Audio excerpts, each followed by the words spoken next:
So here we are, and we've got something really cool. But what are these? Are they motorcycles? Or are they car? No, they're three wheels, so they're not cars. What are they?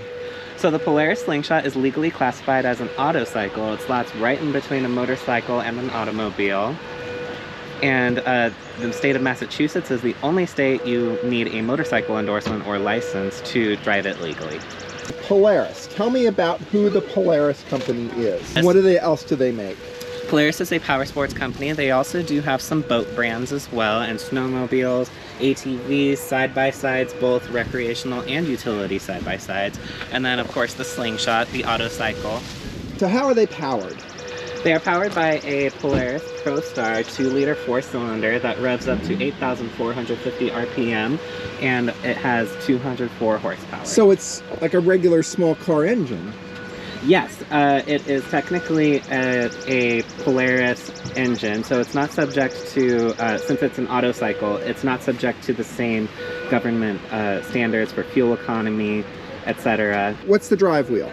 Rear, is this the single wheel back here, the drive wheel, or are those front wheels the drive wheel? It is rear wheel drive, and power can be routed through either a 5-speed manual transmission or a 5-speed auto drive transmission. Oh, a 5-speed! Oh, wow! And then question, helmets required, not required? I've seen some people out driving them with helmets, without helmets. What's the deal? Just adhere to your local laws.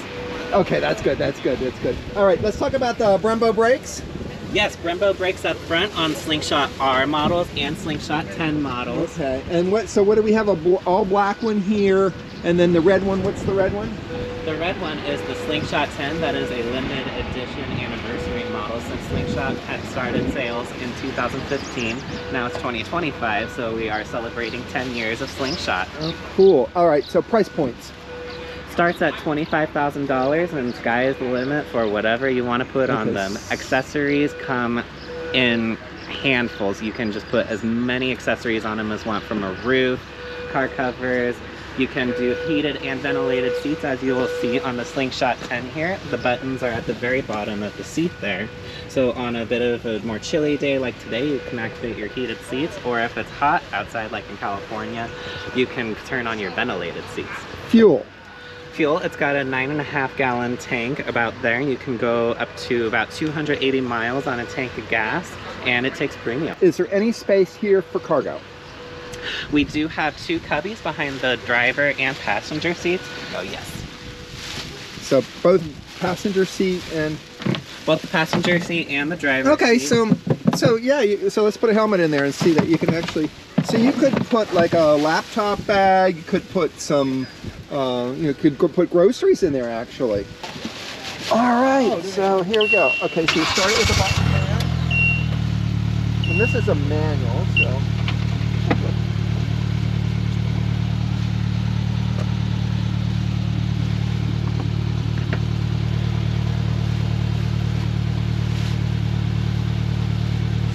So it's so noisy. So where would you hear? Is that coming out of the back of the speakers here, or is that? Do you wear headphones? Is it in here? So there's speakers down there. Okay.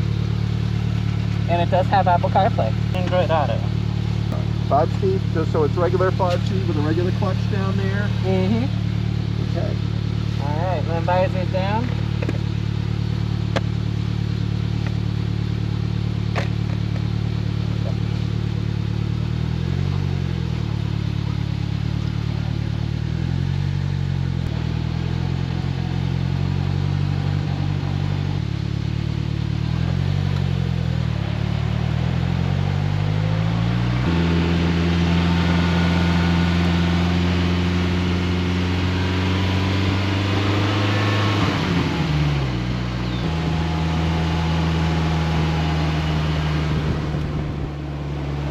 There are a couple drive modes. So right now we're in comfort mode, and then when I press this button, it puts us in Slingshot mode. And there's a Slingshot emblem right there. What does Slingshot mode do? It just sharpens up the throttle response. Once you're in comfort mode, the Slingshot emblem will go away.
I want to thank Chandler for taking us out for a ride in the Slingshot, especially in the rainy weather that we had up in the Pocono Mountains. And also thank IMPA for hosting IMPA Spring Break, a great opportunity to test out the Polaris Slingshot. Until next time.